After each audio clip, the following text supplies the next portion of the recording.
ম্যাথরের বাচ্চা ম্যাথর হবি, পড়াশোনা করতে চাইবি কেন?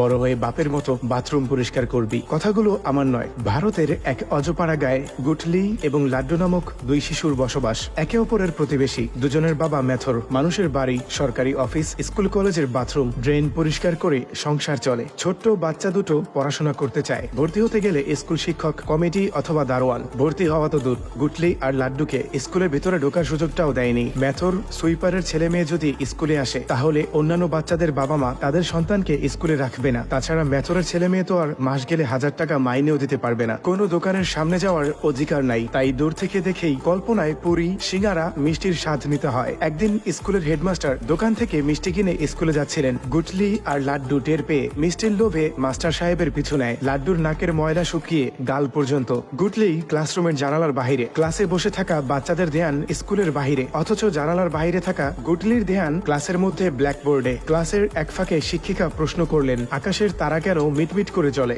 বাইরে থেকে গুটলি জবাব দিল, বায়ুমণ্ডলের কারণে। ম্যাথরের সন্তান ক্লাসের বাইরে। টের পেয়েই হেডমাস্টার আর দপ্তরি গুটলি লাড্ডুকে দৌড়ানি দিলে বাচ্চাদের টিফিন বক্স মাস্টারের গায়ে। এই ফাঁকে গুটলি লাড্ডু একটু আগে মাস্টারের কেনা মিষ্টি চুরি করে পালায়। তারপর পরিত্যক্ত ভাঙা ঘরের ভেতর লুকিয়ে লাড্ডু মিষ্টি খায়। আর গুটলি এইমাত্র স্কুলে শেখা বিদ্যা দেয়ালে লিখে চর্চা করে। এদিকে গুটলির বাপ মানুষের বাড়ির বাথরুম সাফ করার পর হাত ধুয়ে ছোট্ট একটা সাইকেল দেখে বেল বাজিয়ে গুটলিকেও এরকম একটা সাইকেল কিনে দেওয়ার ইচ্ছা প্রকাশ করে। সাইকেলের বেল শুনে ঘরের মহিলা এসে ঝাড়ি দিয়ে বলে, সুইপারের বাচ্চা, হাত দিয়ে সাইকেল ধরলি কেন? ইচ্ছে মতো গালমন্দ করে 50 টাকা হাতে দিয়ে 20 টাকা ফেরত চায়। গুটলির বাবা বলে, সুইপারের ছোঁয়া টাকা ফেরত নেবেন। পরের দিন সকাল, কাজে যাবার আগে গুটলি আর লাড্ডুর বাবা রাস্তার মোড়ে চায়ের দোকানের সামনে ফুটপাতে বসে আছে এক কাপ চা খাওয়ার জন্য। চা দেওয়ার পরে গুটলির বাবা দেখে চায়ের কাপটা ভাঙা। কাপটা পরিবর্তন করার জন্য নতুন কাপ স্পর্শ করলে দোকানদার খুব বাজেভাবে বকা দিয়ে মারধর করে। ম্যাথরের ছোঁয়া কাপ এই দোকানে, তাহলে কি আর এখানে কেউ আসবে? গ্রামের নেতা, রাজনৈতিক সভাপতি স্কুলে ভাষণ দিচ্ছে, শিক্ষা সবার অধিকার। তখনই গুটলি প্রশ্ন করে, তাইলে আমার এই স্কুলে ভর্তি নেন না কে? সভাপতি সাহেব সবার সামনে হেডমাস্টারকে ধমক দিয়ে যত দ্রুত সম্ভব ভর্তি করে নিতে বলে। কিন্তু যখন জানতে পারে ও ম্যাথরের সন্তান, তখন ঘৃণায় নিজের হাত ধুয়ে নেয়। এই ঘটনার পর হেডমাস্টার গুটলির মায়ের কাছে নালিশ করে তার ছেলে যেন স্কুলের ধারে কাছে আর কখনো না যায়। বাড়ির সামনে হেডমাস্টার ভদ্রতার খাতিরে গুটলির মা মাস্টারের জন্য পানি আনতে ঘরে গেলে হেডমাস্টার আর দপ্তরি দ্রুত পালিয়ে আসে। হিসেবটা সহজ, যাদের স্পর্শ করলে হাত ধুইতে হয় তাদের খাওয়া গ্লাসে কেমনে পানি খাবে? আজ গুটলির বাবা সরকারি অফিসে বাথরুম সাফ করার কাজ পেয়েছে। বড় অফিসার চেহারায় মারের দাগ দেখে কারণ জানতে চায়। গুটলির বাবা কিছু না বললেও লাড্ডুর বাবা স্যারের কাছে চায়ের দোকানের ঘটনা খুলে বলে। পরক্ষণে বড় সাহেব অফিসে স্যারদের চায়ের কাপে গুটলির বাবাকে চা খেতে দেয়। তাই গুটলির বাবা ইচ্ছা না থাকা সত্ত্বেও ভয়ে ভয়ে চায়ের কাপে মুখ দেয়। বড় সাহেব বিষয়টা বুঝতে পেরে সবাইকে অবাক করে গুটলির বাবার কাঁধে ভরসার হাত রেখে বলেন, ভয় পাবেন না, আমিও আপনার মতোই নিচু জাতের। জীবন যুদ্ধ করার পাশাপাশি আমি মন দিয়ে পড়াশোনা করেছিলাম। যদি ঠিকমতো পড়াশোনা না করতাম তাহলে হয়তো আজ আমিও আপনার মতোই অপমানিত হতাম। আপনি যা করছেন তা খারাপ কিছু নয়, তবে সমাজের চোখে মানুষের চেয়ে মানুষের অবস্থানের গুরুত্ব বেশি। বড় সাহেবের মুখে কথাগুলো শুনে গুটলির বাবা যেন আকাশ থেকে পড়ে। ঘরে ফিরেই গুটলির মাকে বলে, আমি সিদ্ধান্ত নিছি, যেমনি হোক আমার পোলারে পড়াশোনা করাবো। পড়াশোনা করলে আমার পোলা সমাজে সম্মানের লগে বাঁচতে পারবো। গুটলির মা প্রশ্ন করেন, ছেলেরে পড়াবা, টাকা পাবা কই? তাছাড়া ম্যাথরের ছেলেরে কোন স্কুলে ভর্তি নেবে? ভর্তি না হইলেও পিচ্চি গুটলি ধান খেতে দাঁড়ানো কাকতারুয়ার জামা পরে স্কুলে অন্যান্য বাচ্চাদের ভিড়ে লুকিয়ে ক্লাসরুমে ঢুকে। আজ প্রথমবারের মতো গুটলি স্কুলের দেয়ালগুলো দেখছে। স্কুলের ভেতরটা কেমন হয় তা এতদিন গুটলির কাছে অজানাই ছিল। জোর করে হলেও বই ছুঁয়ে দেখার স্বাদ পূরণ হলো। এরই মধ্যে গুটলির বাপ তার ছেলেকে স্কুলে ভর্তি করার জন্য হেডমাস্টারের পায়ে ধরে অনুরোধ করে। মাস্টার বলেন, একে তো নিচু জাতের মানুষ, তার উপর করো ম্যাথরের কাজ, পড়াশোনার জন্য ভর্তি ফি, স্কুলের ইউনিফর্ম, সব মিলিয়ে 6-7 হাজার টাকা খরচ। এত টাকা কই পাবি? গুটলির বাবা ধীরে ধীরে পরিশোধ করে দেওয়ার কথা বললেও কোনো কাজ হয়নি। ক্লাসের জানালায় লুকিয়ে মাস্টার আর বাবার কথাবার্তাগুলো গুটলি পুরোটাই শুনেছে। বাবা চলে যাবার পরে মাস্টারের সামনে দাঁড়িয়ে বলে, আমি শুধু পড়তে চাই, আর কিচ্ছু চাই না। হেডমাস্টারও চায়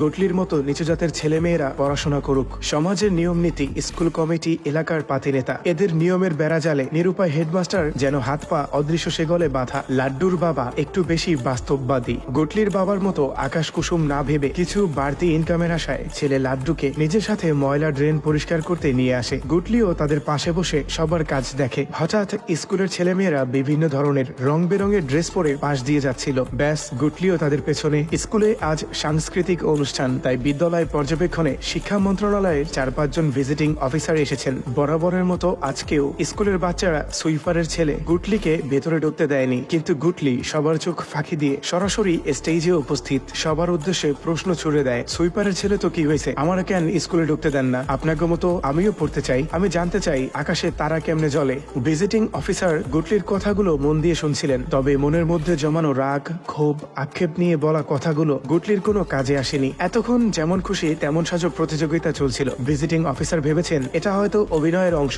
আর গুটলি মেথরের ছেলে সেজে অভিনয় করেছে, তাই সকল অফিসার গুটলির পারফরমেন্স দেখে হাততালি দিয়ে প্রশংসা করেন। এত সুন্দর পারফরমেন্স আর পুরস্কার পাবে না তা কি হয়? অনুষ্ঠান শেষে শিক্ষিত সমাজের হাতে মার খেয়ে গুটলি গড়ায় গন্ডায় বুঝে গেছে এই সমাজ তার জন্য নয়, তাই বাধ্য হয়ে লাড্ডুর কাজ দেখতে ফিরে আসে। ম্যানহোল সাফ করার সময় লাড্ডু পা পিছলে ম্যানহোলের মধ্যে পড়ে মাথা ফেটে মারা যায়। কিছু বাড়তি রোজগারের আশায় একমাত্র ছেলেকে হারিয়ে লাড্ডুর বাবা এখন সর্বশান্ত। প্রতিবেশীর এইরকম অবস্থা দেখে গুটলির মা গুটলির বাবার পাগলামির মর্ম বুঝতে পারেন, কেন তার ছেলেকে স্কুলে পড়াইতে চেয়েছিল। পরের দিন গুটলির বাবা নেতাকে অনুরোধ করেন তার ছেলেকে যেন স্কুলে পড়ার সুযোগ করে দেন। নেতাজি হাসি মুখেই জবাব দেন, নর্দমার পানি যতই পরিষ্কার হোক কেউ কিন্তু খাবে না। এরপরও গুটলির বাবা আঠার মতো পেছনে লেগে থাকার কারণে নেতাজি সুইপারকে পিটিয়ে বিদায় করেন। ওই সময় হেডমাস্টার গুটলির বাবাকে বোঝান, এভাবে তোমার একার কথায় পানি গরম হবে না, সংবিধান তোমাদের পড়াশোনা করার অধিকার দিয়েছে, মাঝে মধ্যে অধিকার না পাইলে কঠোরভাবে আদায় করে নিতে হয়। তাই গুটলির বাবা সুইপার কলোনির সবাইকে তাদের অধিকার সম্পর্কে বোঝায়, যদি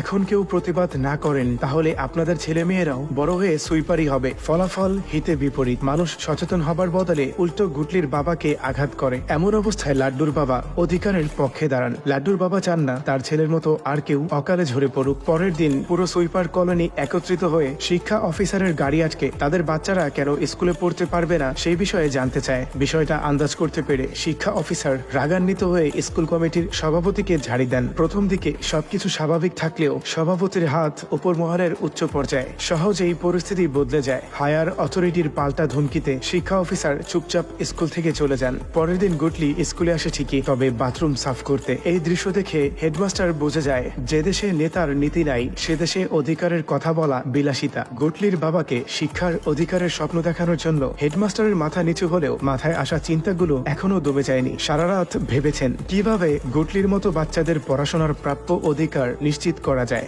সকালবেলা স্কুলে বার্ষিক ক্রীড়া অনুষ্ঠান, বিজয়ী বাচ্চারা পুরস্কার পাবে। এই অনুষ্ঠানের মধ্যে বসেই হেডমাস্টারের মাথায় একটা বুদ্ধি খেলে। ভরা মজলিসে হুট করে মাইকে ঘোষণা দেন, আমাদের নেতাজি সুইপার কলোনি সহ নিচু জাতের সকল ছেলে মেয়েদের পড়াশোনা করার জন্য একটা দারুণ সুযোগ দিয়েছেন। আজ এখানে দৌড় প্রতিযোগিতা হবে, যদি এই প্রতিযোগিতায় সুইপারের ছেলে মেয়েরা প্রথম হতে পারে তাহলে পুরস্কার হিসেবে থালাবাটি অথবা অন্য কোনো মেডেল নয়, আমাদের নেতাজি গরিব অসহায় ছেলে মেয়েদের ফ্রিতে পড়াশোনা করার সুযোগ করে দেবেন। সকল অসহায় বাচ্চাদের পড়াশোনার খরচ নেতাজি নিজেই বহন করবেন। কথাগুলো শুনে নেতাজি মাস্টারের উপর রাগে ফেটে পড়ে। ভরা মজলিস, আশেপাশে সাংবাদিক সহ অনেক লোক, তাই কিচ্ছু বলতে পারছে না। তখন হেডমাস্টারও রাজনৈতিক কৌশল অবলম্বন করেন। নেতাকে ম্যানেজ করতে কানে কানে বলেন, আশেপাশে অনেক ক্যামেরা, পত্রিকা আর টিভিতে যদি এই খবর ছাপে আপনি গরিব অসহায় শিশুদের পড়াশোনার ব্যবস্থা করতে এরকম ভিন্নধর্মী দৌড় প্রতিযোগিতার আয়োজন করেছেন, তাহলে ভাবেন সারা দেশে আপনার কি পরিমাণ প্রশংসা হবে। মাস্টারের বুদ্ধিতে আটকা পড়লেও নেতার মনে শয়তানি পুরোপুরি যায়নি। গুটলি দৌড় প্রতিযোগিতায় অংশগ্রহণ করতে চাইলে অন্যান্য বাচ্চাদের গার্ডিয়ান কিছুটা বিচলিত, তাই সভাপতি সুইপারের ছেলে গুটলিকে লাইনের চেয়ে অনেকটা পিছনে দাঁড় করায়। শুধু এইটুকুই নয়, গুটলির পায়ের মাপের চেয়েও অনেক বড় সাইজের জুতা পরতে দেয়। দৌড় শুরু হবার কিছুক্ষণ পরে জুতার কারণে গুটলি পা মুচকে মাটিতে পড়ে যায়। গুটলি জানতো এই দৌড় প্রতিযোগিতা অন্যান্য বাচ্চাদের জন্য শুধু একটা খেলা হলেও গুটলির মতো নিচু জাতের সুইপারের জন্য জীবন পরিবর্তনের এটা একটা বড় সুযোগ, যে সুযোগ একবার হাত ছাড়া হলে দ্বিতীয়বার আর পাওয়া যাবে না। তাই উঠে দাঁড়িয়ে নিজের সবটুকু শ্রম দিয়ে দৌড়ায়। প্রতিযোগিতায় প্রথম হবার মাধ্যমে গুটলি সমাজের উঁচু নিচু জাত ভেদাভেদের অদৃশ্য শেকল ছিঁড়ে ফেলে। গুটলি সিনেমার গল্প এখানে সমাপ্ত হলেও গুটলির মতো বাচ্চাদের জীবনের গল্প তো সবেমাত্র শুরু। একটু খেয়াল করলেই বুঝতে পারবেন এটা একটা শিক্ষণীয় গল্প ছিল, কিভাবে মারামারি আর বিনা রক্তপাতে নিজের অধিকার আদায় করতে হয় হেডমাস্টার তা কৌশলে দেখিয়ে দিয়েছেন। তাই সোজা পথে কাজ না হলে মাঝে মধ্যে কৌশল অবলম্বন করাই ভালো, এতে করে ঝামেলাও মিটে যায় আর কারোর সাথে শত্রুতাও হয় না। কিন্তু কোন অবস্থায় কি করলে পরিস্থিতি নিয়ন্ত্রণে থাকবে তা বুঝতে হলে প্রয়োজন শিক্ষার আলো। শুধু বিদ্যালয়, মাদ্রাসা অথবা কোচিং এর উপর দায়িত্ব ছেড়ে দিলে হবে না, খেয়াল রাখতে হবে আপনার সন্তানের সুশিক্ষা নিশ্চিত হচ্ছে কিনা। পাশাপাশি ধর্মীয় নীতি আদর্শ শেখান, যেন পথভ্রষ্ট নেতাদের মতো নীতিহীন সমাজ গড়ে না ওঠে। মগু বরিশাইল্লা ভাষায় একটা কথা আছে, এখনকার পোলাপানের পাশ আছে দিক নাই। কথাটার অর্থ পাশ করে সার্টিফিকেট পাই ঠিকই, কিন্তু শিক্ষার প্রকৃত উদ্দেশ্য বা সুশিক্ষার আলো দুইটার একটাও এখনকার বাচ্চাদের মধ্যে তেমন একটা লক্ষ্য করা যায় না। বর্তমান সমাজের শিক্ষা ব্যবস্থা সম্পর্কে আপনার মতামত কি কমেন্ট করে জানাতে পারেন। ভিডিওটা ভালো লাগলে লাইক করুন, শেয়ার করুন বন্ধুদের সাথে, আর নিয়মিত ভিডিও পেতে চাইলে সাবস্ক্রাইব করে পাশে থাকুন। তাহলে আজ সুশিক্ষিত, পাশ এবং দিকওয়ালা সমাজের অপেক্ষা পর্যন্তই। ইনশা আল্লাহ পরবর্তীতে দেখা হচ্ছে অন্য কোনো ভিডিওতে।